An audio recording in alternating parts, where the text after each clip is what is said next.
بسم اللہ الرحمن الرحیم۔ السلام علیکم۔ مطالعہ پاکستان جماعت نہم، پیج نمبر 92، تاریخ پاکستان۔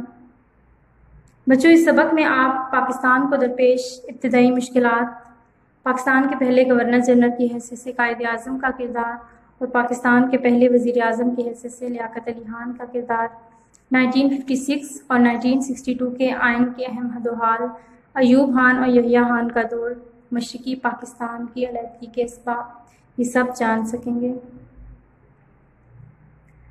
بچوں، جب پاکستان بن چکا تھا تو 21 مارچ 1948 کو ڈھاکہ کی عوام سے خطاب کرتے ہوئے قائد اعظم نے کہا کہ پوری انسانی تاریخ میں کبھی کسی نئی مملکت کو اتنے سخت حالات کا سامنا نہیں کرنا پڑا جو ہمیں درپیش ہیں۔ پوری انسانی تاریخ میں کبھی کسی نئی مملکت نے ان مسائل کا مقابلہ اتنی بہادری اور عزم و استقلال سے نہیں کیا جس کا مظاہرہ پاکستانی قوم نے کیا۔ ہمارے دشمنوں کو امید تھی کہ پاکستان اپنی ولادت کے ساتھ ہی ختم ہو جائے گا۔ ان کی امیدوں کے برعکس پاکستان ان مسائل کے ہجوم سے مردانہ وار اور کامیاب نکلا، اور شان سے پہلے سے بھی زیادہ مستحکم اور مضبوط پاکستان ہمیشہ قائم رہنے کے لیے بنا، اور وہ اپنا عظیم کردار ادا کرتا رہے گا جو اس کے مقدر میں لکھا جا چکا ہے۔ 14 اگست 1947 کی صبح مسلمانوں کے لیے نوید آزادی لے کر آئی۔ اس روز رمضان المبارک کی 27 تاریخ تھی، گویا مہینہ بھی مقدس تھا اور رات بھی برکتوں والی تھی، جب اللہ تعالیٰ نے ہمیں آزادی اور اسلامی ریاست کی نعمت سے نوازا۔ یہ دنیا کا پہلا ملک تھا جو اسلامی نظام حیات کے نفاذ کے لیے حاصل کیا گیا۔ 11 اگست 1947 کو پاکستان کی دستور ساز اسمبلی کا پہلا اجلاس ہوا، جس میں قائد اعظم محمد علی جناح کو اس کا صدر منتخب کیا گیا۔ 14 اگست 1947 کی صبح 9 بجے پاکستان دستور ساز اسمبلی کا وہ اجلاس منعقد ہوا جس میں لارڈ ماؤنٹ بیٹن کو باقاعدہ طور پر اقتدار قائد اعظم کے حوالے کرنا تھا۔ 15 اگست 1947 کو صبح 9:30 بجے قائد اعظم محمد علی جناح نے پاکستان کے پہلے گورنر جنرل کا حلف اٹھایا۔ لاہور ہائی کورٹ کے چیف جسٹس عبدالرشید نے ان سے حلف لیا۔ گورنر ہاؤس پر پاکستان کے پرچم لہرائے گئے اور پھر باقاعدہ قائد اعظم نے پہلی کابینہ سے حلف لیا۔ آغاز میں یہ اسمبلی 69 ارکان پر مشتمل تھی، بعد میں اس کی تعداد 79 ہو گئی۔ مولوی تمیز الدین اسمبلی کے پہلے اسپیکر منتخب ہوئے۔ پہلے آئین کی تیاری تک 1935 کا ایکٹ چند ترامیم کے بعد عبوری آئین کے طور پر اختیار کیا گیا۔ اس آئین کے تحت وفاقی نظام لانچ کیا گیا۔ مسلم لیگ کے جھنڈے میں سفید پٹی کا اضافہ کر کے اسے قومی پرچم قرار دے دیا گیا۔ دارالحکومت کے طور پر کراچی کو منتخب کیا گیا۔ پاکستان کو درپیش ابتدائی مشکلات۔ سب سے پہلے ہے ریڈ کلف کی غیر منصفانہ تقسیم۔ 3 جون 1947 کے منصوبے کے تحت طے پایا کہ پنجاب اور بنگال کے صوبوں کو مسلم اور غیر مسلم اکثریتی علاقوں میں تقسیم کیا جائے گا۔ مسلم اکثریتی علاقے پاکستان اور باقی علاقے بھارت کا حصہ بنیں گے۔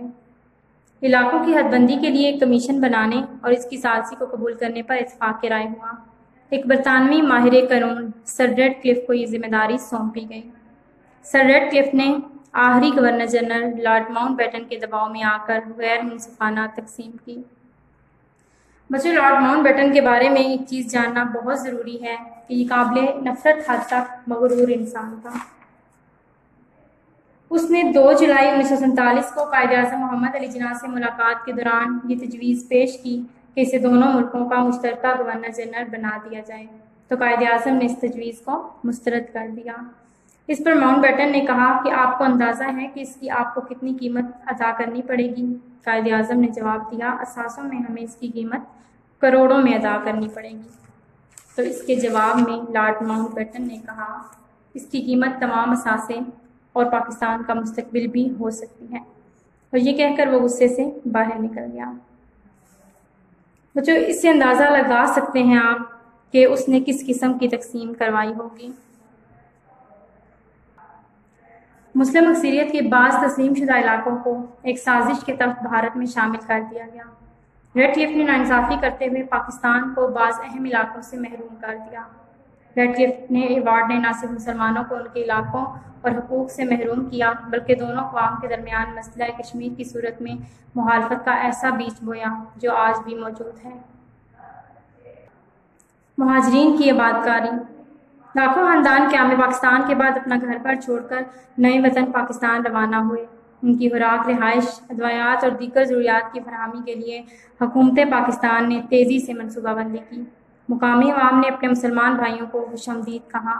مہاجرین کی بحالی ایک بہت بڑا چیلنج تھا۔ دنیا میں ہجرت کی اتنی بڑی مثال کہیں نہیں ملتی۔ انتظامی مشکلات۔ پاکستان کے علاقوں میں سرکاری ملازمتوں پر فائز غیر مسلم بڑی تعداد میں بھارت چلے گئے۔ دفاتر خالی ہو گئے اور اس میں سے فرنیچر، اسٹیشنری اور ٹائپ رائٹر وغیرہ کی کمی ہو گئی۔ اکثر دفاتر نے کھلے آسمان تلے کام کا آغاز کیا۔ دفتری ریکارڈ غائب تھا، جس کی وجہ سے دفاتر میں کام کرنے والوں کو دشواریاں پیش آئیں۔ اثاثوں کی تقسیم۔ بھارتی حکمرانوں نے پاکستان اور بھارت میں اثاثوں کی تقسیم میں بھی ناانصافی سے کام لیا۔ وہ مختلف بہانے بنا کر پاکستان کو اس کا حصہ دینے سے گریز کرتے رہے۔ متحدہ برصغیر کے ریزرو بینک میں تقسیم کے وقت 4 بلین روپے جمع تھے۔ تناسب کے لحاظ سے پاکستان کا حصہ 750 ملین روپے تھا۔ بھارت یہ حصہ دینے پر آمادہ نہیں تھا۔ پاکستان کی طرف سے مسلسل کوشش اور بین الاقوامی سطح پر اپنی ساکھ کو برقرار رکھنے کے لیے اس نے 700 ملین روپے دے دیے۔ بقایا 50 ملین روپے ابھی تک بھارت کے ذمہ واجب الادا ہیں۔ فوج کی تقسیم۔ تقسیم برصغیر کے بعد فوجی اثاثوں کو دونوں ممالک میں برابر تقسیم ہونا تھا، مگر اس میں بھی انصاف سے کام نہیں لیا گیا۔ تقسیم سے پہلے ہندوستان کا کمانڈر چاہتا تھا کہ افواج کو بانٹا نہ جائیں اور انہیں ایک ہی کمانڈ کے ماتحت رکھا جائے۔ مسلم لیگ نے اس کے اس موقف کو تسلیم نہ کیا اور اصرار کیا کہ فوجی وسائل اور اثاثے دونوں ممالک میں بانٹ دیے جائیں۔ حکومت برطانیہ کو آخرکار یہ مطالبہ ماننا پڑا۔ متحدہ بھارت میں جو آرڈیننس فیکٹریاں کام کر رہی تھیں ان میں سے ایک بھی ایسی نہیں تھی جسے پاکستان کو ملنے والے علاقوں میں بنایا گیا ہو۔ کافی بحث کے بعد طے پایا کہ پاکستان کو 60 ملین روپے دیے جائیں گے تاکہ وہ آرڈیننس فیکٹریاں قائم کر سکے۔ حکومت ہند نے عام فوجی اثاثوں کی تقسیم کا جو فارمولہ بنایا گیا تھا اسے مسترد کر دیا اور پاکستان کو اس کے جائز حق سے محروم کر دیا گیا۔ دریائی پانی کا مسئلہ۔ تقسیم برصغیر نے دریاؤں کے قدرتی بہاؤ پر اثر ڈالا۔ بین الاقوامی قانون کے مطابق دریا کا قدرتی راستہ برقرار رکھا جاتا ہے اور جن 2 یا 2 سے زیادہ ممالک سے دریا گزرتا ہے وہ اس کے پانی سے مستفید ہوتے ہیں۔ کوئی ملک دریا کا رخ بدل کر کسی دوسرے ملک کو آبی وسیلے سے محروم نہیں کر سکتا۔ برصغیر میں اس حوالے سے بھی بحران پیدا ہوا۔ پنجاب اور سندھ کو دریائے سندھ اور اس کے معاون دریا جہلم، چناب، راوی، ستلج اور بیاس سیراب کرتے آ رہے ہیں۔ پنجاب جب 2 حصوں میں تقسیم ہوا تو دریاؤں کی بھی تقسیم عمل میں آئی گئی۔ عالمی بینک کی مدد سے دونوں ممالک کے مابین 1960 میں ایک معاہدہ سنتاز طے پایا۔ 3 دریاؤں راوی، ستلج اور بیاس پر بھارت کا حق مان لیا گیا اور دوسرے 3 دریا سندھ، جہلم اور چناب پاکستان کو سونپ۔ ریاستوں کا تنازع۔ انگریزوں کے دور حکومت میں 635 ریاستیں تھیں۔ آزادی کی منزل قریب آئی تو ریاستوں کے مستقبل کے بارے میں بھی سوچا جانے لگا۔ حکومت برطانیہ نے 20 فروری 1947 کو انڈیا اور انڈین ریاستوں پر اپنا کنٹرول اٹھا لینے کا اعلان کیا۔ اسی اعلان کے تحت ریاستوں نے بھارت یا پاکستان سے وابستہ ہونے کا فیصلہ کیا، جن میں حیدرآباد، دکن، جوناگڑھ، ریاست جموں کشمیر کی طرف سے تو کوئی قدم فوری طور پر نہ اٹھایا گیا۔ ان ریاستوں پر بھارتی افواج نے فوج کشی کر کے قبضہ کر لیا، جس سے پاکستان کی مشکلات میں اضافہ ہوا۔ یہ وہ مشکلات تھی جو پاکستان کو آزادی کے فوراً بعد درپیش تھی اور پاکستان نے اس کا مقابلہ بہت بہادری سے کیا۔ پاکستان کے پہلے گورنر جنرل کی حیثیت سے قائد اعظم کا کردار۔ قائد اعظم محمد علی جناح نہایت باحوصلہ اور پرعزم انسان تھے۔ پاکستان بننے کے بعد جو بے پناہ مسائل اور مشکلات درپیش تھیں ان کو حل کرنے کے لیے انہوں نے قوم کی صحیح رہنمائی فرمائی۔ جب تک وہ زندہ رہے عوام کے حوصلے بلند رہے۔ وہ اپنے قائد کی پکار پر لبیک کہتے تھے۔ وہ لوگوں کے دلوں کو مو لیتے اور ان کی عظمت کا کردار انہیں تعمیر ملک میں ہمتاً مصروف کر دینے کا بہت بڑا محرک تھی۔ وہ اتحاد، ایمان اور ڈسپلن کا پیغام دیتے تو کروڑوں مسلمان ان اصولوں کو اپناتے ہوئے نظر آتے۔ بدقسمتی سے ان کی صحت بہت زیادہ کمزور ہو چکی تھی، جس کی وجہ سے معاملات حکومت پر ان کی گرفت کمزور ہوتی چلی گئی اور وہ صرف 13 ماہ تک اسلامی مملکت پاکستان کی تعمیر و استحکام کی نگرانی کر سکے اور 11 ستمبر 1948 کو قوم ان کی شفقت سے محروم ہو گئی۔ بابائے قوم نے 7 سال کی شب و روز محنت سے ہمیں پاکستان حاصل کر کے دیا اور اپنی زندگی میں اسٹیٹ بینک قائم کروایا، عدالتی نظام کی تشکیل کے لیے سپریم کورٹ آف پاکستان قائم کی۔ ان کی زندگی میں تمام جو اہم فیصلے ہوتے تھے وہ انہی کی رہنمائی اور مشورے پر ہوتے تھے۔ استحکام ملک کے لیے انہوں نے جو اقدامات کیے ہم اس کے بارے میں آگے پڑھیں گے۔ پاکستان کی پہلی کابینہ کی تشکیل 15 اگست 1947 کو پاکستان کی پہلی کابینہ نے حلف اٹھایا۔ قائد اعظم محمد علی جناح نے ان سے حلف لیا تھا۔ انتظامی ڈھانچہ اور سول سروسز کی تنظیم نو۔ قائد اعظم اس بات کو سمجھتے تھے کہ سول سروسز مملکت کی ریڑھ کی ہڈی ہے، اس وجہ سے پاکستان بنتے ہی اس کی تنظیم نو کی طرف توجہ دی گئی۔ محکموں کی تقسیم اور ان کے انتظام کے سلسلے میں چودھری محمد علی کا پیش کیا ہوا خاکہ قبول کر لیا گیا اور مختلف محکموں کے باہمی روابط کے لیے سیکرٹری جنرل کا عہدہ قائم کیا گیا اور اس پر چودھری محمد علی ہی کو فائز کیا گیا۔ وقتی طور پر تجربہ کار انگریز افسروں کی خدمات بھی حاصل کی گئیں۔ قائد اعظم نے 11 اکتوبر 1947 کو خالق دنیا حال میں بحری اور بری افواج کے افسران اور اعلیٰ عہدیداران حکومت کو خطاب کرتے ہوئے افسران کو اس عظیم چیلنج سے باخبر کیا جو اس وقت قوم کو درپیش تھا۔ آپ نے فرمایا، یہ ہمارے وجود ہی کو چیلنج ہے اور اگر ہمیں بطور قوم زندہ رہنا ہے اور پاکستان کے بارے میں اپنے خوابوں کو حقیقت کی شکل دینا ہے تو ہمیں درپیش مسائل سے دگنی چگنی طاقت سے نپٹنا ہوگا۔ ہمارے عوام آج غیر منظم ہیں اور اس مصیبت سے دل گرفتہ ہیں جس کا سامنا انہیں کرنا پڑا اور ان کا حوصلہ بہت پست ہے۔ ہمیں ان کو مایوسی کے گڑھے سے نکالنے اور کام پر لگانے کے لیے کچھ کرنا ہوگا۔ اس سب کچھ نے سرکاری ملازمین پر اضافی ذمہ داریاں ڈال دی ہیں کیونکہ عوام رہنمائی کے لیے ان کی طرف دیکھ رہے ہیں۔ 14 اپریل 1948 کو پشاور میں سرکاری افسران کے ایک اجلاس سے خطاب کرتے ہوئے سرکاری ملازمین کا مطلوبہ معیار بھی پیش کیا۔ آپ نے فرمایا، پہلی بات جو میں آپ سب کو بتا دینا چاہتا ہوں یہ ہے کہ آپ کسی سیاسی پارٹی یا کسی فرد کے سیاسی دباؤ میں نہ آئیں۔ اگر آپ پاکستان کے وقار اور عظمت میں اضافہ کے خواہاں ہیں تو کسی دباؤ کو قبول نہ کیجیے بلکہ عوام اور مملکت کے خادموں کی حیثیت سے اپنا فرض ادا کرتے رہیے، بے خوفی اور دیانت داری کے ساتھ۔ صوبائی حکومتوں کی تنظیمیں نو۔ قائد اعظم نے اپنی تمام عمر ایک ایسے سیاستدانوں کی حیثیت سے گزاری ہے جس کا تعلق حزب مخالف سے ہو اور جس نے انتظامی امور کی ذمہ داری کبھی نہ اٹھائی ہو۔ اب ان کی صلاحیتوں کا امتحان دوسرے میدانوں میں لیا جا رہا تھا جس میں وہ یقیناً فیل نہیں ہوئے۔ تشکیل پاکستان کے بعد قائد اعظم کو صوبائی حکومتوں کی تشکیل نو کی طرف پوری توجہ دینی تھی۔ سب سے زیادہ الجھا ہوا مسئلہ صوبہ سرحد کا تھا جہاں کے وزیر اعلیٰ ڈاکٹر خان صاحب نے سابقہ کانگریسی روش ترک کرنے سے انکار کر دیا۔ انہوں نے کھلم کھلا پختونستان کا پروپیگنڈا کرنا شروع کر رکھا تھا لیکن ان کے خلاف فوری قدم اٹھانے کی ضرورت اس لیے پیش آئی کہ انہوں نے پاکستان کے پرچم کو سلامی دینے سے انکار کر دیا تھا۔ سفارتی تعلقات اور خارجہ پالیسی کی تشکیل۔ تقسیم ملک کے بعد دوسرے ملکوں میں تمام سفارتخانے بھارت کے حصے میں آئے تھے اور پاکستان کو از سر نو سفارتی تعلقات استوار کرنے تھے۔ چنانچہ قائد اعظم نے فوری طور پر اس طرف توجہ دی۔ مسئلہ مہاجرین کے بے پناہ سیلاب سے حکومت پاکستان کو جن مسائل کا سامنا کرنا پڑا اس کا ذکر پہلے بھی ہو چکا ہے۔ قائد اعظم کو دکھی انسانیت کو دیکھ کر جو صدمہ ہوا اس کا اندازہ اس سے ہو سکتا ہے کہ جب قائد اعظم ستمبر کے آخر پر لاہور کے دورے پر آئے تو انہوں نے مہاجر کیمپ کا معائنہ کیا اور مہاجرین سے ملاقات کی تو ان کی صحت پر اس کے واضح اثرات مرتب ہوئے۔ انہوں نے اعلیٰ سرکاری ملازمین کو خطاب کرتے ہوئے اسے عظیم قومی چیلنج قرار دیا۔ تاہم قائد اعظم نے عزم و استقلال اور بہادری سے ان مسائل کا مقابلہ کیا اور بالآخر اس میں کامیاب بھی ہوئے۔ بلند حوصلے کی تلقین۔ اکتوبر 1947 میں قائد اعظم لاہور تشریف لائے۔ انہوں نے مہاجرین کی حالت زار دیکھی۔ لٹے پٹے انسانوں کے یہ قافلے جو بے سر و سامانی کی وجہ سے کھلے آسمان کے نیچے رہ رہے تھے، ان کی داستانیں سن کر دل دہل جاتے تھے۔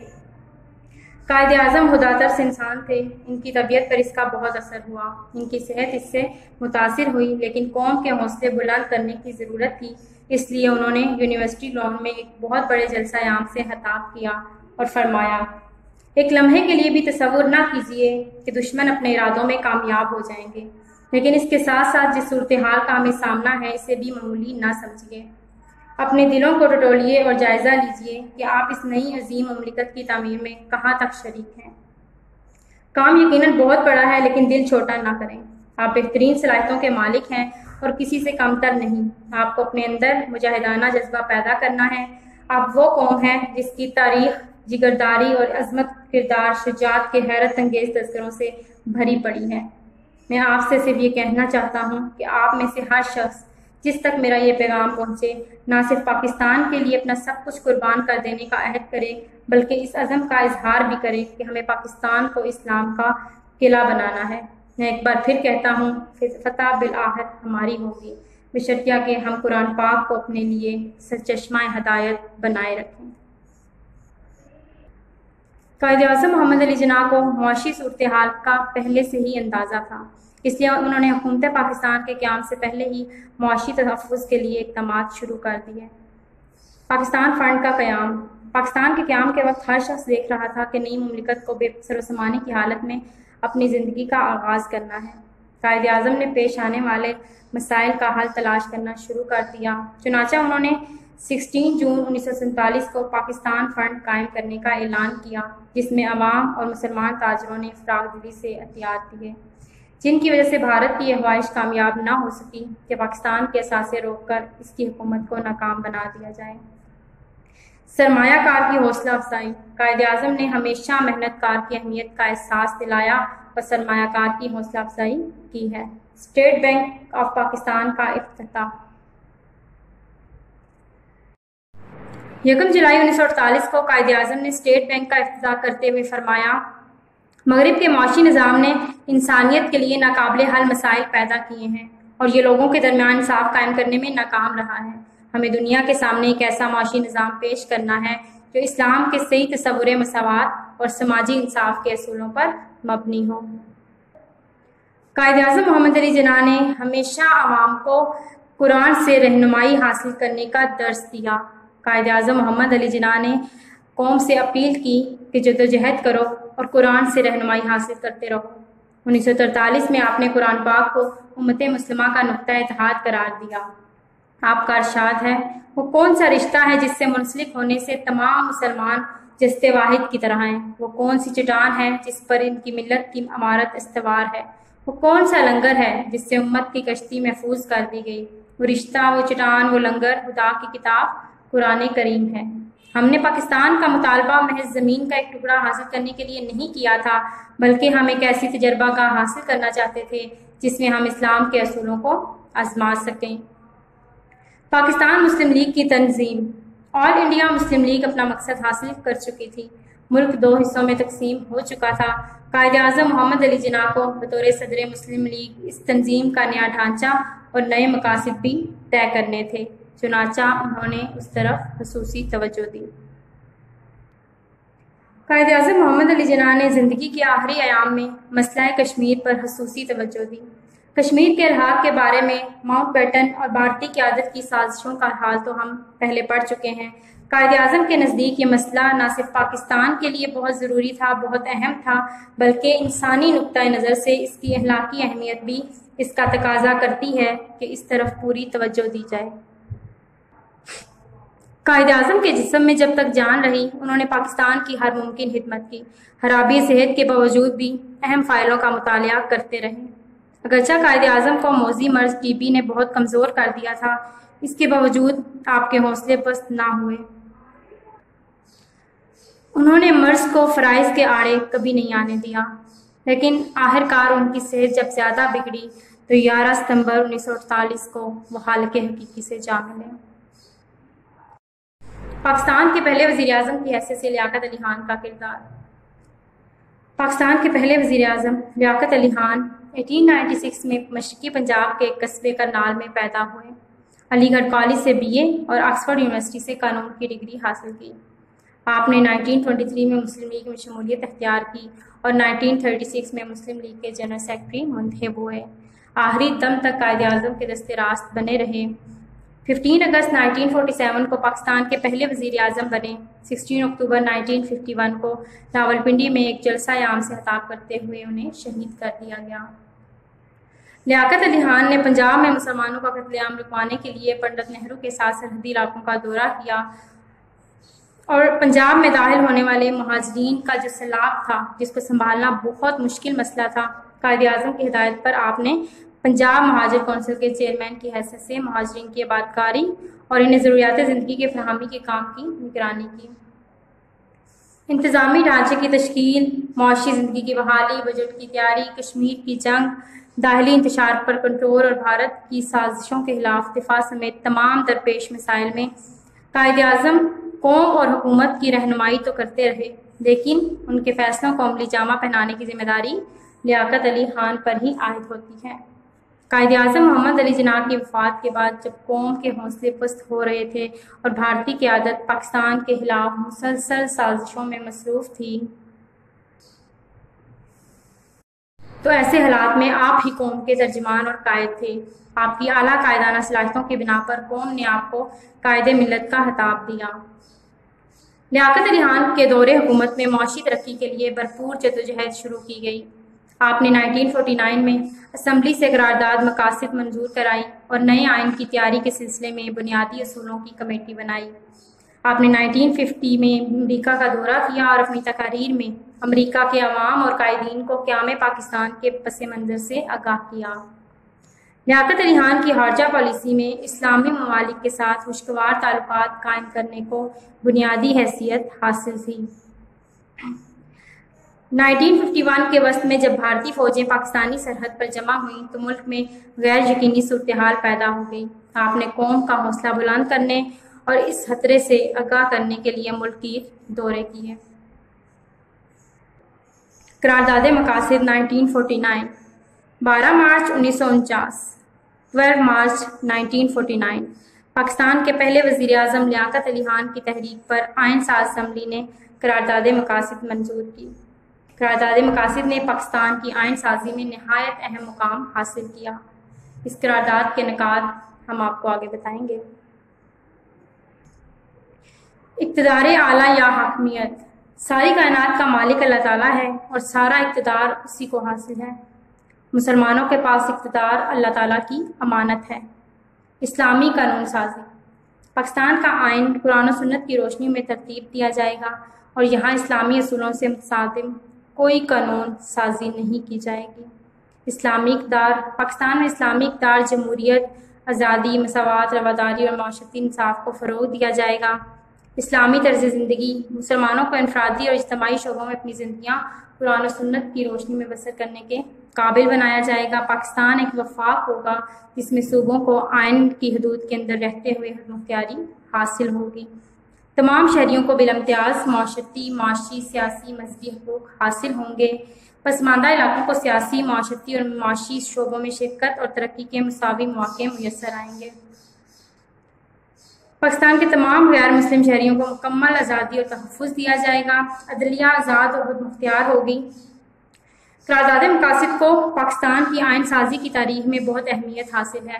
اس قرارداد کے ذریعے تحریک پاکستان کے مقاصد کو پورا کرنے کے لیے قرآن و سنت کی روشنی میں ایک اسلامی معاشرے کے قیام کو ملک کا نصب العین قرار دیا گیا، اس لیے پاکستان کے تینوں دستور میں افتتاحیہ کے طور پر شامل کیا گیا ہے۔ ریاستوں اور قبائلی علاقوں کا پاکستان سے الحاق، دیسی ریاستوں کی بہت بڑی تعداد پاکستان یا بھارت کے علاقوں کے درمیان واقع تھی۔ زیادہ تر ریاستوں نے اپنے فیصلے کر لیے تھے، صرف ریاست جموں کشمیر، جونا گڑھ اور حیدرآباد دکن یہ وہ ریاستیں تھیں جن کے بارے میں کوئی فیصلہ نہیں کیا جا سکا تھا، لیکن بھارت نے ان پر فوج کشی کر کے ان پر قبضہ کر لیا۔ ریاست جموں کشمیر کی بہت بڑی عوام مسلمان تھی اور وہ پاکستان سے وابستہ ہونا چاہتے تھے، لیکن ہندو راجا کی بھارت سے ملی بھگت کی وجہ سے وادی کشمیر میں بھارتی افواج داخل ہو گئیں اور کشمیر پر قبضہ کر لیا۔ مسئلہ کشمیر کی صورت میں دونوں اقوام کے درمیان مخالفت کا بیج آج بھی موجود ہے۔ سب سے پہلے ہے تحریری آئین۔ 1956 کا آئین مختصر اور تحریری نوعیت کا تھا۔ لچکدار، یہ آئین لچکدار نوعیت کا تھا، یعنی بدلتے ہوئے حالات کے مطابق تبدیلیوں کی گنجائش موجود تھی۔ وفاقی آئین، اس آئین کے تحت پاکستان کو وفاقی ریاست قرار دیا گیا۔ وفاق دو صوبوں مغربی پاکستان اور مشرقی پاکستان پر مشتمل تھا۔ پارلیمانی نظام، یہ آئین پارلیمانی نظام کا حامل تھا۔ ملک کا سربراہ صدر اور حکومت کا سربراہ وزیر اعظم تھا۔ صدر کو برائے نام اختیارات حاصل تھے اور اختیارات کا اصل سرچشمہ وزیر اعظم تھا۔ یک ایوانی مکھنا، اس آئین کے تحت یک ایوانی مکھنے کا طریقہ رائج کیا گیا، جس کا نام قومی اسمبلی تھا، جو 300 اراکین پر مشتمل تھی۔ 150 مشرقی پاکستان اور 150 مغربی پاکستان سے تھے۔ عدلیہ کی آزادی، اس آئین میں عدلیہ کو مکمل طور پر آزادی دی گئی اور اعلیٰ ترین عدالت سپریم کورٹ کو قرار دے دیا گیا۔ پاکستان میں شہریوں کو صرف واحد شہریت حاصل ہوگی اور تمام شہری پاکستانی کہلائیں گے۔ بنیادی حقوق، آئین کے مطابق تمام شہریوں کو بنیادی حقوق حاصل ہوں گے، جس کی ضمانت اقوام متحدہ کے چارٹر میں فراہم کی گئی۔ تمام شہری قانون کی نگاہ میں برابر ہوں گے۔ 1956 کے آئین کے تحت اردو اور بنگالی دونوں زبانوں کو سرکاری زبان کے طور پر تسلیم کیا گیا۔ اسلامی دفعات، آئین کی روح سے پاکستان کا نام اسلامی جمہوریہ پاکستان رکھا گیا۔ صدر لازمی طور پر مسلمان ہوگا۔ قرارداد مقاصد کو آئین کے دیباچے میں شامل کیا گیا، جس کی روح سے حاکمیت اللہ تعالیٰ کی ہوگی اور اختیارات کو عوامی نمائندے ایک مقدس امانت کے طور پر قرآن و سنت کے مطابق استعمال کریں گے۔ آئینی ادارے، اس آئین کے تحت مختلف آئینی ادارے قائم کیے گئے، جن میں ادارہ تحقیقات اسلامی، public service commission, chief election commissioner اور ایڈیٹر جنرل قابل ذکر ہیں۔ یہ تمام ادارے اپنے دائرہ اختیارات میں عمل کرنے کے مجاز تھے۔ آئین کی منسوخی، 1956 کا آئین 9 سال کی انتھک محنت اور کوششوں کے بعد منظور ہوا، مگر پاکستان کے مخصوص حالات اور سیاستدانوں کی باہمی لڑائی، جمہوری اداروں میں فوج اور بیوروکریسی کی بے جا مداخلت، اعلیٰ قیادت کے فقدان اور گورنر جنرل کی حکومتی معاملات میں بے جا منمانی نے آئین کو زیادہ دیر تک چلنے نہ دیا۔ 1956 کا یہ آئین 2 سال اور 7 ماہ تک نافذ رہا، جس کے بعد اکتوبر 1958 میں پاکستان آرمی کے کمانڈر ان چیف جنرل محمد ایوب خان نے ملک کی جمہوری حکومت کو برطرف کر کے فوجی حکومت قائم کر دی اور تمام اختیارات خود سنبھال لیے۔ ایوب خان کا دور حکومت، سیاستدانوں کے 10 سالہ دور کے 13 برس تک پاکستان پر عملاً فوج کی حکومت رہی، جس کا آغاز 1958 کے فوجی انقلاب سے ہوا، جس میں اختیارات فوج کے سربراہ محمد ایوب خان کے ہاتھ میں آ گئے، جو بعد میں فیلڈ مارشل اور صدر پاکستان بن گئے۔ جب 1968 میں ان کے خلاف عوامی تحریک چلی تو انہوں نے اختیارات عوامی نمائندوں کو منتقل کرنے کے بجائے فوج کے سربراہ آغا محمد یحییٰ خان کو دے دیے، جو سقوط ڈھاکہ کے بعد اقتدار سے علیحدہ ہوئے۔ جنرل محمد ایوب خان نے اکتوبر 1958 میں سکندر مرزا کو ہٹا کر درجہ ذیل وجوہات کو جواز بنا کر مارشلہ لگا دیا۔ اس مارشلہ کے اہم اسباب درج ذیل ہیں۔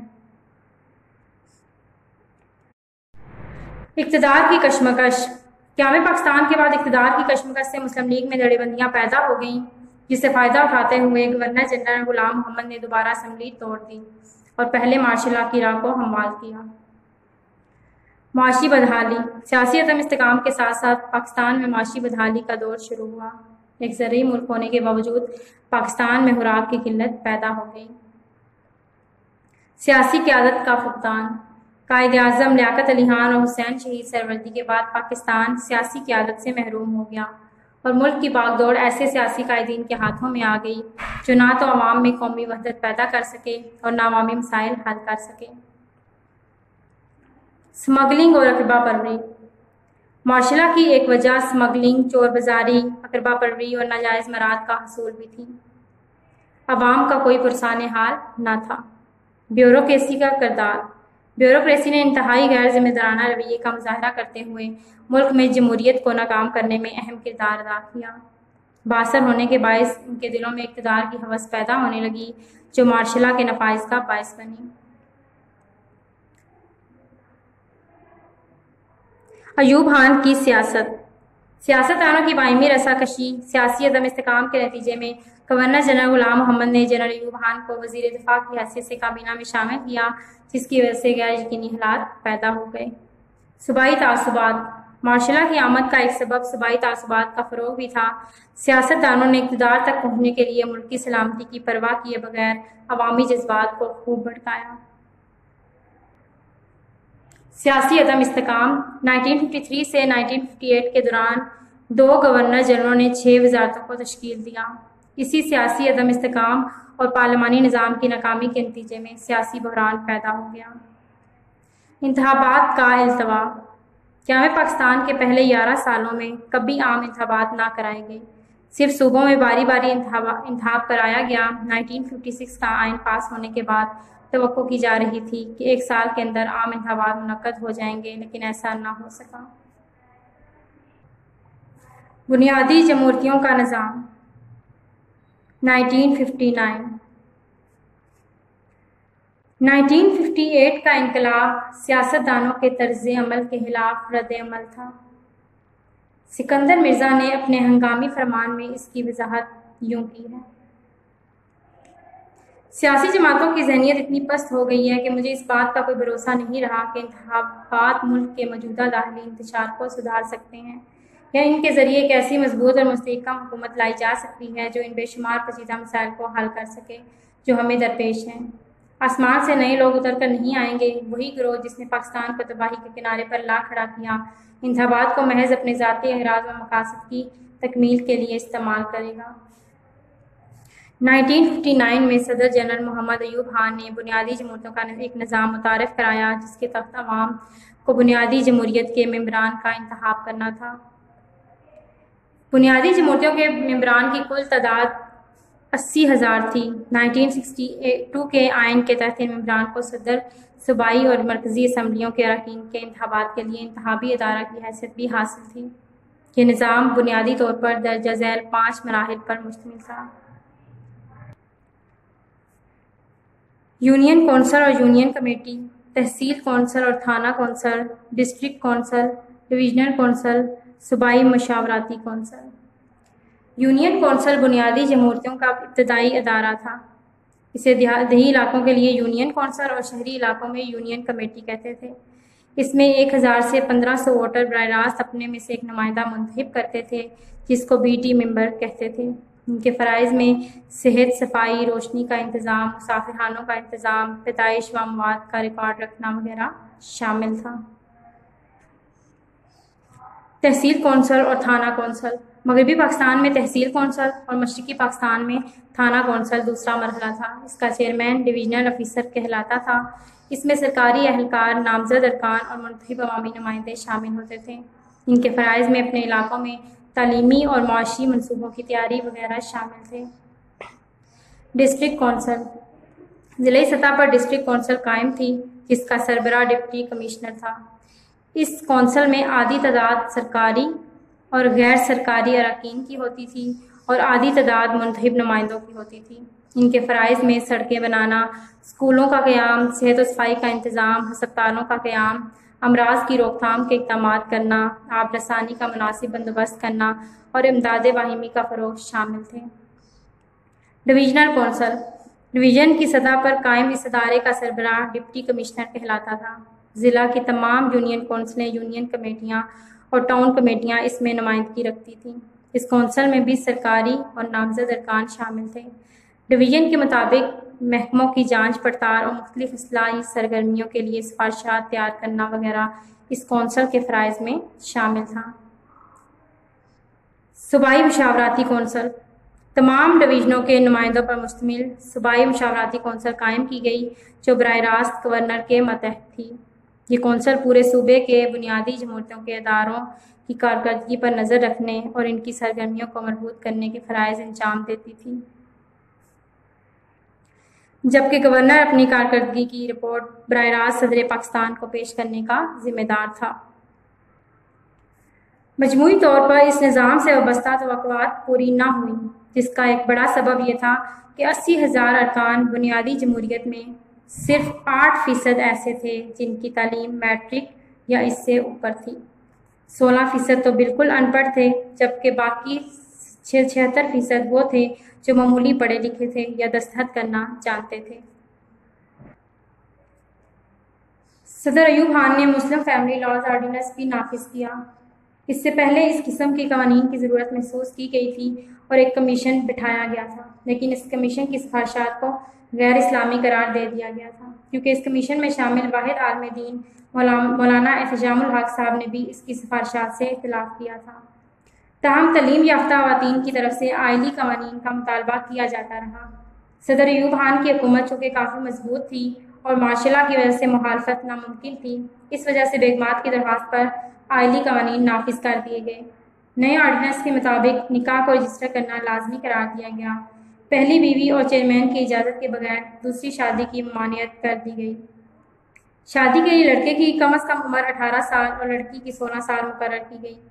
طلاق وغیرہ کی صورت میں مدت عدت 90 دن مقرر کر دی گئی اور یتیم پوتے کو بھی وراثت میں حقدار تسلیم کر دیا گیا۔ علماء کا ایک گروہ اس آرڈیننس کی شدید مخالفت کرتا تھا اور انہیں اسلام کے خلاف قرار دیتا تھا۔ 1965 کے صدارتی انتخاب میں صدر ایوب خان نے وعدہ کیا تھا کہ اس آرڈیننس کی غیر اسلامی دفعات منسوخ کر دی جائیں گی، لیکن یہ وعدہ پورا نہیں کیا گیا۔ اس آرڈیننس کا ایوب خان کی حکومت کے خلاف نفرت پیدا کرنے میں بہت بڑا 1962 کے آئین کے اہم حدوحال۔ فروری 1960 میں ایوب خان نے سابق چیف جسٹس شہاب الدین کی سرکردگی میں آئین سازی کے لیے ایک 10 رکنی آئینی کمیشن تشکیل دیا، جس نے اپنی سفارشات مئی 1961 میں صدر مملکت کو پیش کر دیں۔ بعد ازاں صدر نے وزیر خارجہ منظور قادر کی قیادت میں کابینہ کے 7 ارکان پر مشتمل ایک آئینی کمیٹی بنائی، جس نے آئینی کمیشن کی سفارشات کو نظر انداز کرتے ہوئے اپنی مرضی سے آئینی سفارشات مرتب کیں، جنہیں گورنروں کی کانفرنس میں منظور کر لیا گیا۔ اس طرح آئین مکمل کر لیا گیا۔ 8 جون 1962 کو صدر محمد ایوب خان نے ایک صدارتی حکم کے ذریعے اس آئین کو ملک میں نافذ کر دیا۔ اس کے نمایاں حدوحال درج ذیل ہیں۔ تحریری آئین۔ یہ آئین بھی 1956 کی طرح تحریری تھا۔ 1962 کا آئین 250 دفعات، 5 گوشواروں، 8 ترامیم اور مارشل لا کے 31 ضوابط پر مشتمل ایک تحریری آئین تھا۔ اسے 12 حصوں میں تقسیم کیا گیا۔ وفاقی آئین۔ 1962 کے آئین کے مطابق پاکستان 2 صوبوں پر مشتمل وفاق تھا۔ قومی اسمبلی میں دونوں صوبوں یعنی مشرقی پاکستان اور مغربی پاکستان کو یکساں نمائندگی دی گئی۔ صدارتی آئین۔ اس آئین کے تحت صدارتی طرز حکومت کا تجربہ کیا گیا۔ صدر سربراہ مملکت اور سربراہ حکومت بھی تھا، جس کا انتخاب بنیادی جمہوریتوں کے 80,000 اراکین پر مشتمل انتخابی ادارہ 5 سال کے لیے کرتا تھا۔ استوار آئین۔ اس آئین کے تحت قومی اسمبلی کی 2/3 اکثریت آئین میں ترامیم کر سکتی تھی۔ یک ایوانی مکنہ۔ 1956 کے آئین کی طرح 1962 کے آئین میں بھی یک ایوانی مکنہ ترتیب دیا گیا، جسے قومی اسمبلی کا نام دیا گیا۔ واحد شہریت۔ 1956 کے آئین کی طرح 1962 کے آئین میں بھی واحد شہریت کا اصول اپنایا گیا۔ بنیادی حقوق۔ آئین میں بنیادی شہری حقوق شامل کیے گئے، ان کے تحفظ کی ضمانت بھی فراہم کی گئی۔ اسلامی دفعات۔ اس آئین میں قرارداد مقاصد کو ابتدائیہ کے طور پر شامل کیا گیا، جس میں یہ وضاحت کی گئی کہ پوری کائنات کی حاکمیت صرف اللہ تعالیٰ کے پاس ہے۔ پاکستان کے عوام قرآن و سنت کے حدود میں رہتے ہوئے حاکمیت کو ایک مقدس امانت کی حیثیت سے استعمال کرنے کے پابند ہیں۔ ملک کا نام پہلے جمہوریہ پاکستان رکھا گیا، لیکن عوام کے اصرار پر آئین میں ترمیم کے ذریعے اسلامی جمہوریہ پاکستان رکھا گیا۔ صدر مملکت کا مسلمان ہونا لازمی قرار دیا گیا۔ اسلامی مشاورتی کونسل۔ صدر پاکستان گورنروں، مرکزی اور صوبائی اسمبلیوں کو قانونی معاملات میں مشاورت دینے کے لیے ایک اسلامی مشاورتی کونسل تشکیل دی جائے گی، تاکہ قانون سازی اسلام کے مطابق ممکن ہو۔ قومی زبانیں۔ اردو اور بنگالی دونوں کو قومی زبانوں کی حیثیت دی گئی، لیکن انگریزی کو اس وقت تک سرکاری زبان کی حیثیت حاصل رہے گی جب تک قومی زبانیں دفتری حیثیت اختیار نہیں کر لیتی۔ بالواسطہ جمہوریت۔ براہ راست انتخابات کا طریقہ ختم کر کے بلا واسطہ جمہوریت کا نیا نظام رائج کیا گیا۔ 1965 پاک بھارت جنگ۔ 1965 کے آخر میں مقبوضہ کشمیر میں تحریک آزادی نے ایک نئی لڑائی لی۔ بھارت کے لیے اس پر قابو پانا مشکل ہو گیا۔ اس نے پاکستان کی سرحد پر اپنی فوجیں جمع کر دیں اور کشمیر کی جنگ پر ابتدائی جھڑپوں میں نقصان اٹھانے کے بعد یکایک بین الاقوامی سرحد عبور کر کے 6 ستمبر 1965 کو لاہور پر حملہ کر دیا اور دونوں ملکوں میں باقاعدہ جنگ چھڑ گئی، جو 17 روز تک جاری رہی۔ اس کے اسباب، واقعات اور نتائج ہم آگے پڑھیں گے۔ ستمبر 1965 کی جنگ کے واقعات کو بیان کرنے سے پہلے ہم اس تاریخی جنگ کی وجوہات کو پڑھتے ہیں۔ پاکستان کا قیام ہندوؤں کی مرضی کے خلاف عمل میں آیا، اس لیے انہوں نے پاکستان کو کبھی دل سے قبول نہ کیا۔ پاکستان کی حیران کن ترقی اور استحکام ان کی آنکھوں میں کانٹے کی طرح کھٹکنے لگا، چنانچہ انہوں نے پاکستان کو تباہ کرنے کے لیے جارحانہ اقدامات شروع کر دیے۔ ستمبر 1965 کی جنگ کی اصل وجہ مسئلہ کشمیر ہے۔ بھارت نے کشمیری عوام کی مرضی کے خلاف کشمیر پر قبضہ کر رکھا ہے۔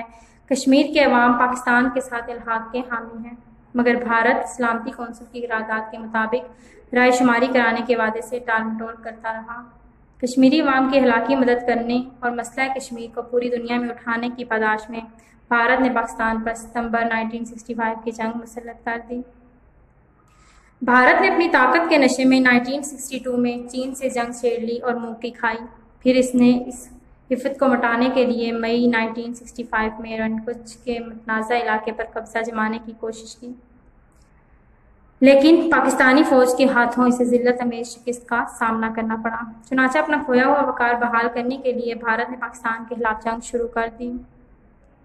بھارت میں عام انتخابات ہونے والے تھے۔ کانگریسی پارٹی یہ انتخابات جیتنا چاہتی تھی۔ اس نے پاکستان کو فتح کرنے کا فیصلہ کیا تاکہ ووٹروں سے ووٹ حاصل کیے جا سکیں۔ جنگ شروع ہوئی تو صدر پاکستان جنرل ایوب خان نے ریڈیو پر ہنگامی حالات کا اعلان کیا۔ قوم سے خطاب کرتے ہوئے اپنی سابقہ روایات کے برعکس تقریر کا آغاز بسم اللہ الرحمن الرحیم سے کیا۔ انہوں نے بھارتی جارحیت کو بے نقاب کیا اور فرمایا، پاکستان کے 10 کروڑ عوام کے دلوں میں لا الہ الا اللہ محمد رسول اللہ کا مقدس کلمہ بسا ہوا ہے، اور وہ اس وقت تک چین سے نہیں بیٹھیں گے جب تک کہ بھارتی توپوں کے دہانے مستقل طور پر سرد نہیں ہو جاتے۔ بھارتی حکمران نہیں جانتے کہ انہوں نے کس جری قوم کو چھیڑنے کی جسارت کی ہے۔ پاکستانی عوام جو اپنے عقائد کی سربلندی اور اپنے مقصد کی صداقت پر ایمان کامل رکھتے ہیں، اللہ کے نام پر فرد واحد کی طرح متحد ہو کر دشمن کے خلاف جنگ آزما ہوں گے۔ نوع انسانی کو اللہ تعالیٰ کی یہ بشارت ہے کہ حق کا بول بالا ہوگا۔ ہنگامی حالات کا اعلان کر دیا گیا ہے، جنگ شروع ہو گئی ہے۔ ہمارے سپاہی دشمن کو پسپا کرنے کے لیے آگے بڑھ رہے ہیں۔ پاکستان کی افواج دشمن کے حملے کا منہ توڑ جواب دے گی۔ صدر پاکستان نے قوم کو پکارتے ہوئے کہا، مردانہ وار آگے بڑھو اور دشمن پر ٹوٹ پڑو، خدا تمہارا حامی و ناصر ہو۔ لاہور۔ بھارت نے 6 ستمبر 1965 کو علی اور صبح لاہور شہر پر 3 اطراف سے حملہ کیا۔ پاکستان کی بہادر افواج نے نہ صرف بھارتی جرار کو روکا بلکہ دشمن کو BRB نہر بھی نہ پار کرنے دی۔ اسی محاذ پر میجر عزیز بھٹی شہید نے ایک فوجی کمپنی کے ساتھ کئی روز تک دشمن کی پیش قدمی کو روکے رکھا اور آخرکار شہادت پائی۔ حکومت پاکستان نے اس عظیم کارنامے پر انہیں نشان حیدر عطا کیا۔ قصور۔ بھارت نے قصور کی طرف سے لاہور پر قبضہ کرنے کی کوشش کی، لیکن پاکستان کے شیروں نے فوری طور پر حملہ پسپا کر دیا۔ اگلے روز پاکستان کی بہادر فوج نے جوابی حملہ کیا اور دشمن کے علاقے پر قبضہ کر لیا۔ بعد ازاں بھارت نے حیر سلمانگی کی طرف نیا محاذ کھولا، لیکن وہاں بھی اسے منہ کی کھانی پڑی۔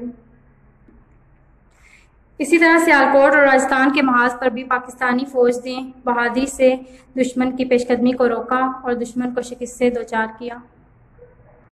فضائی جنگ۔ پاکستان کے شہین سے ہوابازوں نے جنگ کے ابتدائی دنوں میں بھارتی ہوابازوں پر برتری حاصل کر لی۔ پاکستانی فضائیہ نے دشمن پر کاری ضرب لگاتے ہوئے بہت سے ہوائی اڈوں کو نشانہ بنایا اور درجنوں بھر بھارتی طیارے تباہ کر کے بھارتی فضائی کی کمر توڑ کے رکھ دی۔ بحری جنگ۔ جنگ کے دوران پاکستانی بحریہ بھی پوری طرح چوکس رہی، جس نے کاٹھیا وار کے ساحل پر واقع مشہور بھارتی اڈے کو تباہ کر کے ایک عظیم کارنامہ سے انجام دیا۔ جنگ بندی۔ بھارت 72 گھنٹے کے اندر پاکستان کو چھیڑ چھاڑ کا مزہ سکھانے کے ارادے سے حملہ آور ہوا تھا، اور بھارتی کمانڈر ان چیف 24 گھنٹے کے اندر لاہور کے ہوٹلوں میں فتح کا جشن منانے کا ارادہ رکھتا تھا۔ لیکن صرف چند روز کی جنگ میں بھارتی حوصلے اتنے پست ہو گئے کہ بھارتی سلامتی کونسل میں جنگ بندی کا مطالبہ کرنے لگے۔ سلامتی کونسل نے 20 ستمبر کو ایک قرارداد کے ذریعے 22 ستمبر کی دوپہر تک جنگ بندی کرنے کا اعلان کیا۔ بھارت نے 23 ستمبر کی صبح 3 بجے تک کی مہلت مانگی۔ اس دوران میں اپنی پوزیشن بہتر بنانے کی ناکام کوشش کرتا رہا۔ بالآخر 23 ستمبر کو جنگ بندی عمل میں آئی۔ جنگ کے اثرات۔ پاکستان بین الاقوامی شہرت اختیار کر گیا اور اس کے وقار میں اضافہ ہوا۔ مسئلہ کشمیر کی اہمیت ایک بار پھر اجاگر ہوئی۔ پاکستان کو امریکہ اور یورپ والوں کے دولے پن سے آگاہی حاصل ہوئی۔ چین نے اس نازک وقت میں جس طرح پاکستان کا ساتھ دیا، اس سے پاکستانیوں کو دوست اور دشمن میں تمیز ہو گئی۔ اس جنگ میں برادر اسلامی ممالک نے پاکستان کا بہت ساتھ دیا، جس سے پاکستانیوں کے ساتھ باہر سے بلند ہو گئے۔ پاکستانی عوام میں اتحاد اور قومی یکجہتی۔ اس جنگ نے حزب اختلاف کے لیڈروں کو بھی اپنا طرز عمل بدلنے پر مجبور کر دیا۔ انہوں نے صدر ایوب خان کو مکمل تعاون کی پیشکش کی۔ اس جنگ کی بدولت پاکستان کے عوام میں اتحاد اور قومی یکجہتی کی روح بیدار ہوئی۔ ایک ادنیٰ ملازم سے افسر تک اور ایک مزدور سے تاجر تک سبھی نے قومی جذبے سے سرشار ہو کر دشمن کے مقابلے کے لیے حکومت سے مکمل تعاون کیا۔ معاشی ترقی۔ معاشی ترقی سے مراد کسی پسماندہ معیشت کا ترقی یافتہ معیشت کی طرف گامزن ہونا ہے۔ یہ ایک ایسا عمل ہے جس کے دوران جدید اور ترقی یافتہ ذرائع کو اختیار کر کے انسانی وسائل کا بہتر استعمال یقینی بنایا جاتا ہے۔ عوام کو تعلیم، صحت، روزگار اور تفریح کے بہتر مواقع ہاتھ آتے ہیں۔ ایوب خان کے دور حکومت میں پاکستان میں صنعتی شعبہ استحکام کی طرف گامزن ہوا۔ اس معاشی ترقی سے عوام اور تاجر پیشہ لوگ خوشحال ہو گئے۔ اس عرصے میں دوسرا 5 سالہ ترقیاتی منصوبہ اور تیسرا 5 سالہ ترقیاتی منصوبہ بنایا گیا۔ سب سے پہلے ہم دوسرا 5 سالہ ترقیاتی منصوبہ پڑھیں گے، جو کہ 1960 سے 1965 تک تھا۔ اس کے بڑے بڑے مقاصد اور اہداف مندرجہ ذیل تھے۔ قومی آمدنی میں 24% اضافہ کرنا، فیکس آمدنی میں 10% اضافہ کرنا، 25 لاکھ افراد کو روزگار کے مواقع فراہم کرنا، زرعی پیداوار میں 14% اضافہ کرنا، بڑی اور اوسط درجے کی صنعتوں کی پیداواری صلاحیت میں 14% تک اضافہ کرنا، گھریلو اور چھوٹی صنعتوں کی پیداوار کو 25% تک بڑھانا، برآمدات میں سالانہ 3% اضافہ کرنا۔ اس منصوبے کے تحت ملک کی معاشی ترقی کی رفتار خاصی تسلی بخش رہی۔ بعض شعبوں میں تو ترقی اس حد سے بھی زیادہ ہوئی جو منصوبہ بناتے وقت قائم کی گئی تھی۔ منصوبے کا جائزہ لینے سے مندرجہ ذیل نکات توجہ کا مرکز بنتے ہیں۔ قومی آمدنی میں اضافہ 30% سے بھی بڑھ گیا، برآمدات میں 7% سالانہ کے حساب سے اضافہ ہوا، صنعتی شعبے میں 40% سے زیادہ ترقی ہوئی، زرعی شعبے میں ترقی 15% سے زیادہ ہوئی۔ پاکستان کی معاشی منصوبہ بندی میں دوسرے 5 سالہ ترقیاتی منصوبے کو خاص اہمیت حاصل ہے۔ تیسرا 5 سالہ ترقیاتی منصوبہ جو کہ 1965 سے 1970 تک تھا، اس کے بڑے بڑے مقاصد اور اہداف مندرجہ ذیل تھے۔ ملکی ترقی کی رفتار کو تیز کرنا اور قومی پیداوار میں 37% اضافہ کرنا، فیکس آمدنی میں 20% اضافہ کرنا، 55 لاکھ افراد کو روزگار فراہم کرنا، زرعی ترقی کی رفتار کو تیز کرنا اور اس میں 5% سالانہ اضافہ کرنا، صنعتی ترقی کی شرح 13% سالانہ تک بڑھانا، بنیادی صنعتوں کے قیام کو ترجیح دینا، برآمدات میں 9.5% اضافہ کرنا، بنیادی سہولتوں میں اضافے کی کوشش کرنا اور معاشرتی تحفظ مہیا کرنا۔ تیسرا 5 سالہ ترقیاتی منصوبہ بہت سی خوبیوں کا حامل تھا، مگر اس کی ترقی کا جائزہ لینے کے بعد اس کا خاکہ کچھ یوں ہے۔ برآمدات میں 9.5% اضافے کی توقع تھی، مگر اس کے مقابلے میں یہ اضافہ صرف 7% ہوا۔ زرعی ترقی کی رفتار متوقع رفتار سے کم رہی، یعنی صرف 4.5% سالانہ ترقی ہو سکی۔ صنعتی میدان میں ترقی صرف 9% سالانہ ہوئی، حالانکہ یہ ہدف 13% تھا۔ تیسرا 5 سالہ ترقیاتی منصوبہ پوری طور پر کامیاب نہیں ہو سکا اور بیشتر شعبوں میں مقررہ کردہ اہداف تک بھی نہ جا سکا۔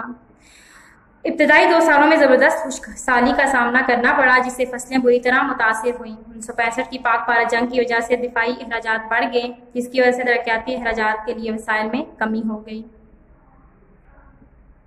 زرعی اصلاحات۔ زرعی اصلاحات کے لیے صدر ایوب خان نے مغربی پاکستان کے گورنر اختر حسین کی سربراہی میں 1959 میں ایک کمیشن بنایا، جس کی سفارشات کی روشنی میں زرعی اصلاحات کا اعلان کیا گیا، جس کے اہم نکات مندرجہ ذیل تھے۔ کوئی شخص 500 ایکڑ نہری یا 1000 برانی زمین سے زیادہ کا مالک نہ ہو سکے گا۔ ذمہ داروں کو یہ حق دیا گیا کہ وہ اپنے خاندان کی عورتوں اور یتیم بچوں کو اپنی زمین دے سکتے ہیں۔ موجودہ ذمہ دار مذکورہ بالا حد سے زیادہ زمین حکومت کے حوالے کر دیں گے، جاگیریں بلا معاوضہ بحق سرکار ضبط کر لی جائیں گی۔ جنرل ایوب خان نے ملک کو زرعی لحاظ سے بہتر کرنے کے لیے بہت سے اقدامات کیے اور ملک ترقی کی طرف گامزن ہوا۔ یحییٰ خان کا دور حکومت۔ جنرل محمد ایوب خان نے قریباً 10 سال حکومت کی اور ان کے دور میں کئی اصلاحات نافذ ہوئیں۔ ملک نے صنعتی میدان میں کافی ترقی کی۔ آئین کی روح سے تمام اختیارات صدر پاکستان کے پاس تھے۔ جنرل محمد ایوب خان کی حکومت کے خلاف عوام نے زبردست تحریک چلائی اور حالات ان کے کنٹرول سے جب باہر ہونے لگے تو ان حالات کے پیش نظر ایک دفعہ پھر ملک میں معاشرہ نافذ کر دیا گیا۔ 25 مارچ 1969 کو جنرل محمد یحییٰ خان نے حکومت سنبھالی اور 1962 کے آئین کو ختم کر دیا۔ لیگل فریم ورک آرڈر 1970 صدر پاکستان جنرل محمد یحییٰ نے 1970 کے انتخابات کرانے کے لیے ایک آئینی ڈھانچے لیگل فریم ورک آرڈر کا اعلان کیا، جس کے نمایاں حد و حال مندرجہ ذیل تھے۔ قومی اسمبلی کی مدت 5 سال اور اس کی نشستوں کی کل تعداد 313 مقرر کی گئی۔ اسمبلی کا رکن منتخب ہونے کے لیے امیدوار کی عمر کم از کم 25 سال اور ووٹر کی عمر 21 سال سے کم نہ ہو۔ قومی اسمبلی کے لیے پولنگ کی تاریخ 5 اکتوبر، صوبائی اسمبلی کے لیے 22 اکتوبر 1970 مقرر کی گئی۔ ملک میں وفاقی طرز حکومت رائج کیا جائے گا اور شہریوں کو بنیادی حقوق فراہم کیے جائیں گے۔ آئین کے تحت باقاعدہ اختیارات کی تقسیم کی جائے گی۔ عدلیہ کی آزادی کا مکمل احترام کیا جائے گا۔ اسلامی نظریہ آئیڈیالوجی پر عمل کیا جائے گا اور سربراہ مملکت صدر کا مسلمان ہونا ضروری قرار دیا گیا۔ پاکستان ایک جمہوری ملک ہوگا اور ملک کا پورا نام اسلامی جمہوریہ پاکستان رکھا جائے گا۔ آئندہ کی حکمت عملی کے درجہ ذیل نکات طے کیے گئے۔ اسلامی طرز زندگی کا فروغ، اسلام کے اخلاقی اصولوں پر عمل کرنا، پاکستان میں اسلامی اصولوں کے فروغ کے لیے اقدامات کرنا، مسلمانوں کو قرآن اور اسلامیات کی تعلیم کی فراہمی کا بندوبست کرنا۔ 1970 کے انتخابات 1970 کے قومی اسمبلی کے عام انتخابات میں مشرقی پاکستان سے شیخ مجیب الرحمان اور مغربی پاکستان سے ذوالفقار علی بھٹو نے واضح کامیابی حاصل کی۔ انتخابات کے بعد اقتدار کی جنگ نے ایک نئی صورتحال اختیار کر لی۔ مشرقی پاکستان کی علیحدگی کے اسباب۔ مشرقی پاکستان وفاق پاکستان کا دایاں بازو تھا۔ یہ بازو اندرونی اور بیرونی ریشہ دوانیوں کے سبب 1971 میں ہم سے کٹ گیا اور پاکستان دو لفظ ہو گیا۔ اس کے اسباب مندرجہ ذیل تھے۔ ایوب خان کا آمرانہ دور۔ ایوب خان کا آمرانہ دور 10 سال تک پاکستان پر مسلط رہا۔ مستقل طور پر نافذ ہنگامی حالت نے نوکر شاہی کو تحفظ دیے رکھا۔ انہوں نے عوام کو دبا کر رکھنے کی وہ پالیسیاں اختیار کی جن کے خلاف اندرونی طور پر ردعمل پیدا ہوتا رہا۔ مشرقی پاکستان کے عوام بھی اس صورتحال کو برداشت نہ کر سکے اور علیحدگی پر مجبور ہو گئے۔ قومی قیادت کا فقدان۔ قائد اعظم اور لیاقت علی خان کی وفات کے بعد پاکستان میں محب وطن لیڈرشپ کا فقدان ہو گیا۔ مسلم لیگی قائدین عوام پر حکومت کرنا صرف اپنا حق سمجھتے تھے، جس کے پیش نظر مشرقی پاکستان کی مسلم لیگی وزارت قیام پاکستان کے بعد عوام کا اعتماد حاصل کرنے میں ناکام رہی اور یہ مشرقی پاکستان کی علیحدگی کا سبب بنا۔ اقتصادی بدحالی۔ مشرقی پاکستان ہمیشہ سے اقتصادی طور پر بدحالی کا شکار رہا ہے۔ تقسیم ہند سے پہلے بھی اس کی پسماندگی کا سبب مغربی بنگال کا ہندو صنعت کار اور ہندو ذمہ دار تھا۔ ہندو استاذہ کا منفی کردار۔ قیام پاکستان کے بعد حکومتیں پاکستانی قومیت کا جذبہ ابھارنے میں ناکام رہیں، جس کے برعکس پاکستان کے مخالف گروہ اپنی سرگرمیاں جاری رکھنے میں کامیاب رہے۔ بدقسمتی سے بنگالی مسلمان ہمیشہ تعلیم کے میدان میں پیچھے رہا ہے، اس لیے اسکولوں اور کالجوں کے اساتذہ کی اکثریت ہندوؤں پر مشتمل تھی، جنہوں نے نئی نسل کے ذہنوں کو بنگالی قومیت سے آلودہ کر دیا۔ اسے نظریہ پاکستان کے خلاف بغاوت پر آمادہ کیا، جس نے مغربی پاکستان سے علیحدگی حاصل کرنے کی راہ ہموار کی۔ بنگالی زبان کا مسئلہ۔ بنگالی زبان کے مسئلے نے قومی اتحاد کو پارا پارا کر دیا۔ صوبائی تعصبات۔ مشرقی پاکستان کی آبادی پاکستان کی کل آبادی کا 56% تھی۔ وہ پاکستان کے 5 یونٹوں میں سے ایک یونٹ تھا، لیکن مشرقی پاکستان کے سیاستدان نے ایوان زرعی میں آبادی کے تناسب سے نمائندگی کا مطالبہ کیا، جس کی بنا پر مشرقی پاکستان اور مغربی پاکستان کے سیاستدان ایک دوسرے کے خلاف جنگ پر آمادہ ہوئے، جو ملک کو 2 حصوں میں تقسیم کر گیا۔ سیاستدانوں کی علاقائی سیاست۔ 1954 میں مشرقی پاکستان میں مسلم لیگ انتخابات ہار گئی اور میدان سیاست سہروردی باشانی اور فضل الحق کے ہاتھ میں چلا گیا، جنہوں نے اقتدار ایک دوسرے سے چھیننے کے لیے ہندو ارکان اسمبلی کی حمایت حاصل کی۔ عوام کو ساتھ ملانے کے لیے منفی پروپیگنڈے استعمال کیے۔ اس طرح کرسی کے حصول کے لیے ان سیاستدانوں نے اس کرسی کے پائے توڑنے کی پالیسی پر عمل کیا۔ بڑی طاقتوں کی سازش۔ بھارت نے روس کے ساتھ 20 سالہ معاہدے پر دستخط کیے۔ اس معاہدے نے جنوبی مشرقی ایشیا میں روس اور بھارت کے مفادات کو یکجا کر دیا۔ بھارت کو روس سے ضروری کارروائی کرنے کے لیے حسب ضروری سامان اور امداد حاصل ہو گئی۔ مجیب الرحمان کا 6 نکاتی فارمولہ۔ مجیب الرحمان کا 6 نکاتی فارمولہ مشرقی پاکستان کی علیحدگی کے لیے زہری قاتل ثابت ہوا۔ بھٹو مجیب اختلافات۔ بھٹو مجیب اختلافات نے علیحدگی کے مسئلے کو مزید ہوا دی۔ ان دونوں کے اختلافات کو ختم کروانے کے لیے مذاکرات کا اہتمام کیا گیا، لیکن کامیابی نہ ہو سکی۔ علاقائی جماعتوں کی کامیابی۔ 1970 کے انتخابات میں دونوں صوبوں میں سے کسی بھی بڑی جماعت کو کوئی نشست حاصل نہ ہو سکی۔ شیخ مجیب الرحمان کی عوامی لیگ مشرقی پاکستان میں اور بھٹو کی پیپلز پارٹی مغربی پاکستان میں کامیاب ہوئی۔ فوجی کارروائی۔ 23 مارچ 1971 کو مجیب الرحمان نے اعلان بغاوت کر دیا، بنگلہ دیش کے جھنڈے تک لہرا دیے گئے اور مغربی پاکستان کے باشندوں اور باہریوں کا قتل عام شروع کر دیا گیا، جس کے پیش نظر فوجی کارروائی کا فیصلہ کیا گیا۔ گنگا طیارے کا اغوا۔ بھارت نے اپنا گنگا نامی طیارہ اغوا کر کے لاہور پہنچا دیا، جس کی تمام تر ذمہ داری حکومت پاکستان پر عائد کی گئی۔ بھارت کی فوجی مداخلت. بھارت کی مسلسل خواہش تھی کہ پاکستان کی سالمیت کو کسی نہ کسی طرح کمزور کیا جائے. بھارت نے اپنی سرحدوں کی حفاظت کا بہانہ بنا کر مکتی باہنی کے نام پر ہزاروں تحریک کار مشرقی پاکستان میں داخل کر دیے اور مشرقی پاکستان پر حملہ کر دیا. فضائی تحفظ کی عدم موجودگی میں محصور پاکستانی فوج کو شکست کا سامنا کرنا پڑا اور اسے مجبوراً ہتھیار ڈالنا پڑا، جس سے ملک 2 حصوں میں تقسیم ہو گیا. نیکسٹ ہے مشقی سوالات. حصہ اول. ہر سوال کے 4 جوابات دیے گئے ہیں. درست جواب پر ٹک کا نشان لگائیں. قرارداد مقاصد کب منظور ہوئی؟ 1949 کو. مشرقی پاکستان کی آبادی کل آبادی کا کتنے فیصد تھی؟ مشرقی پاکستان کی آبادی کل آبادی کا کتنے فیصد تھی؟ 56. 6 نکاتی فارمولہ کس نے پیش کیا؟ مجیب الرحمان نے. مشرقی پاکستان ایک الگ وطن بنگلہ دیش کے نام سے دنیا کے نقشے پر کب نمودار ہوا؟ 1971 میں. صدر پاکستان جنرل محمد یحییٰ نے 1970 کے انتخابات کرانے کے لیے ایک آئینی ڈھانچے لیگل فریم ورک آرڈر کا اعلان کیا، جس کے مطابق قومی اسمبلی کی نشستوں کی تعداد 313 تھی. کیا پاکستان کے بعد کس زبان کو قومی زبان قرار دیا گیا؟ اردو. 1970 کے انتخابات میں مغربی پاکستان سے کس سیاسی پارٹی نے اکثریت حاصل کی؟ پیپلز پارٹی. جنرل محمد یحییٰ نے کب حکومت سنبھالی؟ مارچ 1969. مارچ 1969. صدر ایوب خان نے زرعی اصلاحات کا اعلان کب کیا؟ 1959 میں. دوسرے 5 سال ترقیاتی منصوبے کا دورانیہ 1960 سے 1965 تک. پاکستان اور بھارت کے درمیان سنتاز معاہدہ کس کی مدد سے ہوا؟ عالمی بینک کی مدد سے. 1956 کا آئین کتنی دیر تک نافذ العمل رہا؟ 2 سال 7 ماہ. 2 سال 7 ماہ. کسی پسماندہ معیشت کا ترقی یافتہ معیشت کی طرف گامزن ہونا کہلاتا ہے معاشی ترقی. اقوام متحدہ کی کوششوں سے 1965 کی جنگ کب بند ہوئی؟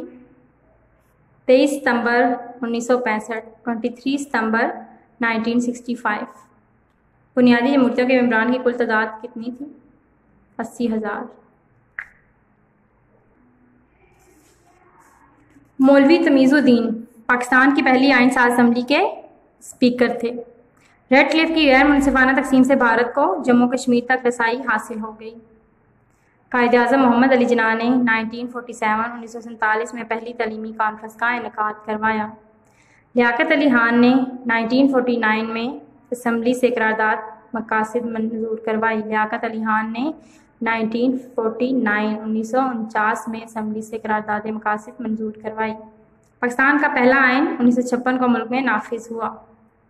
جنرل ایوب خان نے مسلم فیملی لاز آرڈیننس آئلی قوانین کا اجرا 1961 میں کیا.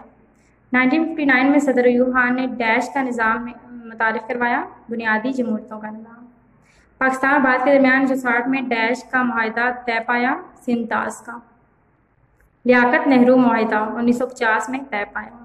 لیاقت علی خان نے 1923 میں مسلم لیگ میں شمولیت اختیار کی. حصہ 2 مختصر جوابات دیں. پاکستان کی پہلی آئین ساز اسمبلی کی تشکیل کیسے ہوئی؟ Page number 92. حصول آزادی کے قریب پاکستان کی آئین ساز اسمبلی نے 11 اگست 1947 کو قائد اعظم کو اپنا صدر منتخب کیا. یہاں سے اس کا آنسر سٹارٹ ہوتا ہے.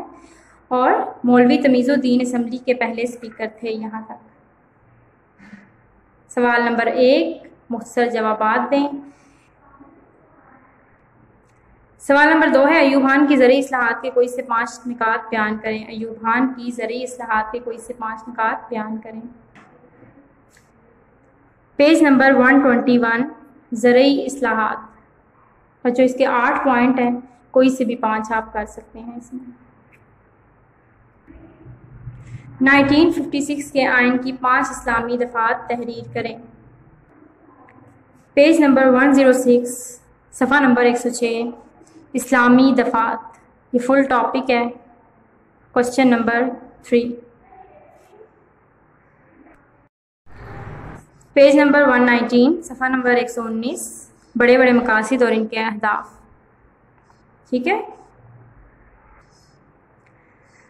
نیکسٹ ہے 1965 کی جنگ میں پاکستانی بحریہ کا کیا کردار تھا؟ صفحہ نمبر 117 پیج نمبر 117 بحری جنگ. یہ پورا ٹاپک آنسر ہے. مسلم فیملی لاز آرڈیننس 1961 کے کوئی سے 5 نکات تحریر کریں۔ سوال نمبر 6 مختصر جوابات۔ صفحہ نمبر 110 پہ بچوں آئیں۔ مسلم فیملی لاز آرڈیننس آئلی قوانین 1961، یہ فل آپ کا آنسر ہے سوال نمبر 6 کا۔ سوال نمبر 7 ہے 1965 کی جنگ کے 2 اسباب بیان کریں۔ صفحہ نمبر 114 جنگ کی وجوہات 1 2 3 4 پوائنٹس ہیں، آپ کو اسے بھی 2 لکھ سکتے ہیں اس میں۔ سوال نمبر 8 ہے آئینی ڈھانچے لیگل فریم ورک آرڈر کی میں آئندہ کی حکمت عملی کے لیے درج نکات تحریر کریں۔ صفحہ نمبر 124 آئندہ کی حکمت عملی کے لیے درج نکات 1 2 3 4 یہ چاروں ہیں، ٹھیک ہے۔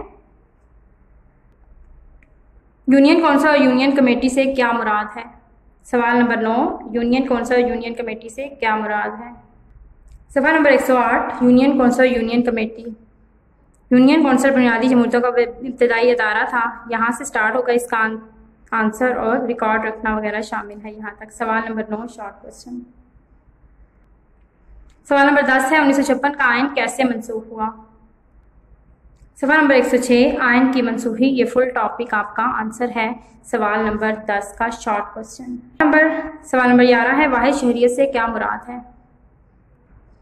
صفحہ نمبر 105 واحد شہریت، یہ پوائنٹ آپ کا آنسر ہے سوال نمبر 11 کا۔ سوال نمبر 12 ہے ریڈ کلف کی غیر منصفانہ تقسیم سے کون کون سے مسلم اکثریتی والے علاقے بھارت کے پاس چلے گئے؟ سوال نمبر 12 مختصر جوابات۔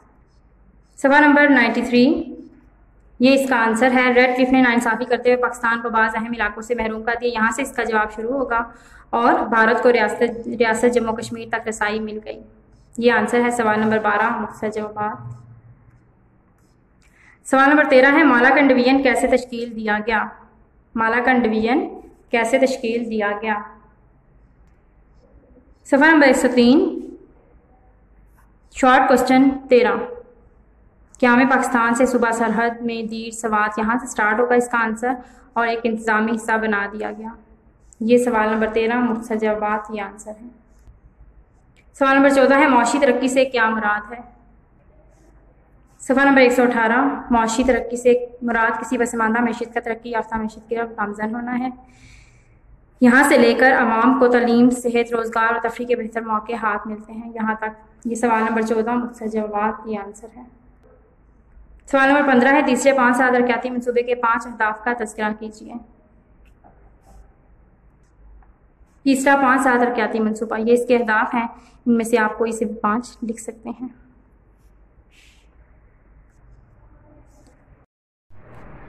تفصیل سے جوابات دیجیے۔ لانگ کوسچن، پہلا سوال ہے پاکستان کی ابتدائی مشکلات کا جائزہ لیجیے۔ پاکستان کی ابتدائی مشکلات کا جائزہ لیجیے۔ صفحہ نمبر 93 پیج نمبر 93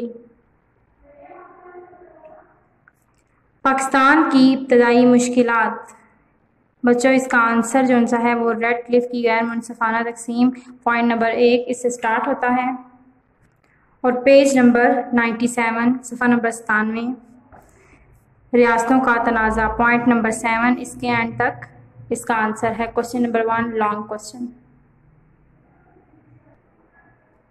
سوال نمبر 2 ہے قرارداد مقاصد کے اہم نکات کی وضاحت کیجیے۔ تفصیل سے جوابات دیں۔ لانگ کوسچن نمبر 2 قرارداد مقاصد کے اہم نکات کی وضاحت کیجیے۔ پیج نمبر 100 قرارداد مقاصد 1949، اس کا جواب یہاں سے سٹارٹ ہوتا ہے، اور صفحہ نمبر 102 پیج نمبر 102 قرارداد مقاصد کی اہمیت، اس کے اینڈ تک اس کا آنسر ہے long question number 2۔ Long question number 3 1962 کے آئین کے نمایاں حد و حال بیان کیجیے۔ 1962 کے آئین کے نمایاں حد و حال بیان کیجیے۔ صفحہ نمبر 110 1962 کے آئین کے اہم حد و حال، اس کا جواب یہاں سے سٹارٹ ہوتا ہے، اور صفحہ نمبر 112 بالواسطہ جمہوریت، بالواسطہ جمہوریت. اس کے اینڈ تک آنسر ہے لانگ کوشچن نمبر 3 آئین 1962. سوال نمبر 4 ہے مشرقی پاکستان کی علیحدگی کے اسباب بیان کیجیے. مشرقی پاکستان کی علیحدگی کے اسباب بیان کیجیے. بچوں صفحہ نمبر 125 مشرقی پاکستان کی علیحدگی کے اسباب فل ٹاپک یہاں سے یہ اسٹارٹ ہوتا ہے اس کا آنسر. اور صفحہ نمبر 128 بھارت کی فوجی مداخلت لاسٹ ٹاپک تک اس کا آنسر ہے. کوشچن نمبر 4 مشرقی پاکستان کی علیحدگی کے اسباب. سوال number 5 question number 5 legal frame work order کے نمایاں حد و حال بیان کیجیے. لیگل فریم ورک آرڈر کے نمایاں حد و حال. صفحہ number 123 legal frame work order 1970. بچوں یہ فل ٹاپک جو سا ہے وہ آپ کا اس کا آنسر ہے. پیج نمبر 123 صدر پاکستان جنرل محمد یحییٰ خان نے 1970 یہاں سے یہ اسٹارٹ ہوگا. اور صفحہ نمبر 124 مسلمانوں کو قرآن اور اسلامیات کی تعلیم کی فراہمی کا بندوبست کرنا ہے یہاں تک آنسر ہے اس کا. سوال نمبر 6 ہے 1965 کی پاک بھارت جنگ کے واقعات بیان کیجیے. 1965 کی پاک بھارت جنگ کے واقعات بیان کیجیے. 115 صفحہ نمبر 115 جنگ کے واقعات یہاں سے اسٹارٹ ہوگا اس کا آنسر. اور جنگ کے اثرات. اس جنگ میں برادر اسلامی ممالک نے پاکستان کا بہت ساتھ دیا جس سے پاکستانیوں کے سر فخر سے بلند ہو گئی یہاں تک ہے اس کا آنسر 1965 کی پاک بھارت جنگ. سوال نمبر 7 ہے پاکستان کے پہلے گورنر جنرل کی حیثیت سے قائد اعظم کا کردار واضح کیجیے.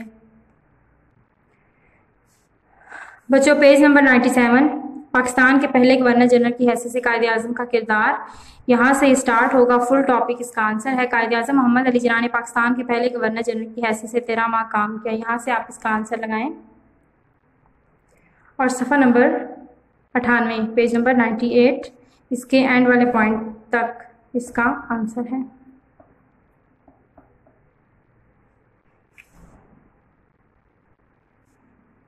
نیکسٹ کوشچن میں دیکھیں لکھا ہوا ہے 1962 کے آئین کے نمایاں حد و حال بیان کیجیے. اس کوشچن کو آپ ٹھیک کر لیں 1956 کے آئین کے نمایاں حد و حال بیان کیجیے. یہ کوشچن ریپیٹ ہے یہاں پر 1956 کے آئین کے نمایاں حد و حال بیان کیجیے. یہ ٹھیک کر لیں 1962 کو 1956 بنا دیں. صفحہ نمبر 103 1956 کے آئین کے اہم حد و حال. اسٹارٹ سے اس کا آنسر ہے پاکستان کے جغرافیائی عوامل آئین سازی میں تاخیر کا باعث بنے یہاں سے اس کا آنسر آپ لگائیں گے. اور صفحہ نمبر 106 آئین کی منسوخی اس کے اینڈ تک آپ کا آنسر ہے اس کا. جنرل محمد ایوب خان نے 1956 کا آئین منسوخ کر دیا. تمام فاقی اور صوبائی اسمبلیاں ختم کر دیں اور خود صدر پاکستان چیف مارشل لا کا عہدہ سنبھال لیا. یہاں تک آنسر ہے. سوال نمبر 9 بنیادی جمہوریتوں کے نظام کے مختلف مراحل کا جائزہ لیجیے. صفحہ نمبر 108 بنیادی جمہوریتوں کا نظام 1959 فل ٹاپک اسٹارٹ سے اسٹارٹ ہوگا. 1959 میں صدر ایوب خان نے بنیادی جمہوریتوں کا ایک نیا نظام متعارف کروایا یہاں سے اسٹارٹ کریں گے آپ. اور صفحہ نمبر 109 صوبائی مشاورتی کونسل اس کے اینڈ تک اس کا آنسر ہے. سب بچے لگا لیں. لاسٹ کوشچن ہے پاکستان کے پہلے وزیر اعظم کی حیثیت سے لیاقت علی خان کا کردار واضح کیجیے. خان کا کردار فل ٹاپک اسٹارٹ سے اس کا آنسر ہوگا. اور صفحہ نمبر 100 پیج نمبر 100 اس کے اینڈ والے پوائنٹ تک آنسر ہے. لاسٹ کوشچن لیاقت علی خان کا کردار. بچوں میں امید کرتی ہوں کہ آپ کو اس پورے چیپٹر اور اس کی تمام مشقی سوالات کی اچھے سے سمجھ آ گئی ہوگی. آپ نے اچھے سے نشان لگا لیے ہوں گے.